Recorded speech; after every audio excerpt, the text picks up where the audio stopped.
Hello everyone! Welcome to my channel. Ngayon, magluluto tayo ng adobong laman loob ng isda na may gata. Ang mga gagamitin natin, syempre yung laman loob ng isda. Atay to siya guys at saka yung puso. 80 lang ang kilo nito guys sa palengke. Ang mga ingredients niya, 2 kakang gata, luya, bawang, bell pepper, sibuyas, siling haba, asin, paminta, at konting bitchin, toyo, vinegar, at mantika.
Paglagay lang tayo ng mantika sa kawali, guys.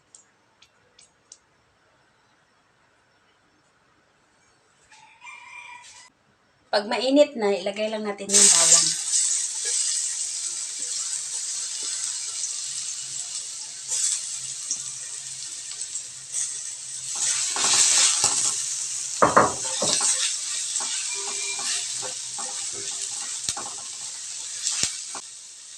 Next, luya.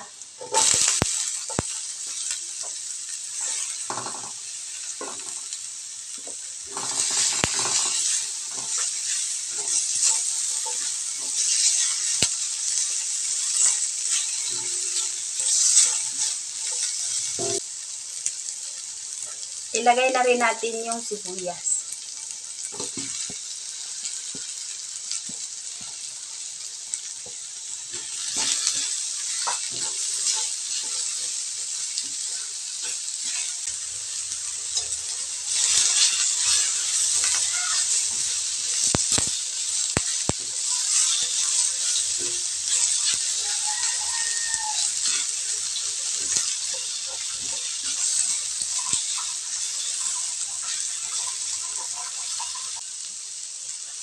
Ilagay na natin yung laman loob ng isda, guys.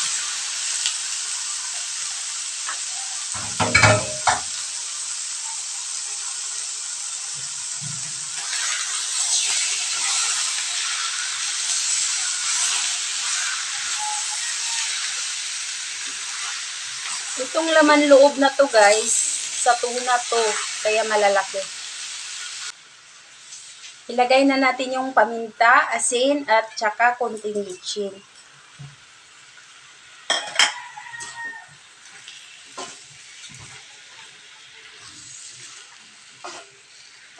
Paglagay din tayo ng soy sauce.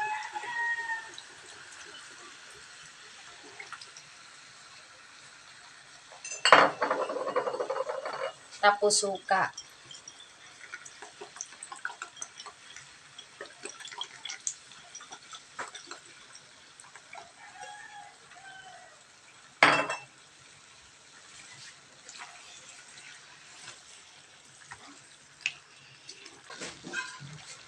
Takpan lang natin, guys.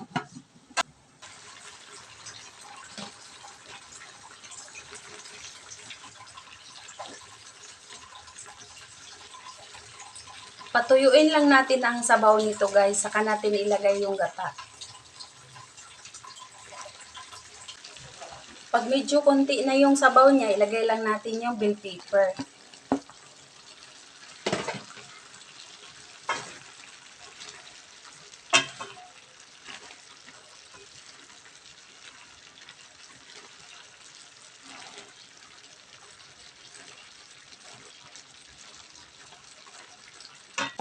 Ilagay lang natin yung siling green.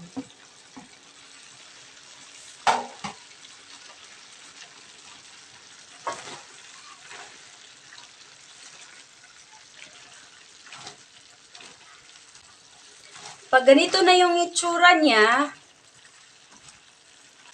ilagay lang natin yung gata. Ang sarap nito, guys.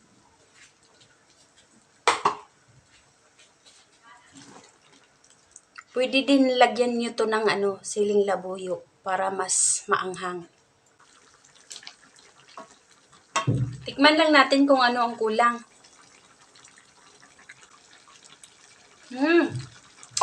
Sarap.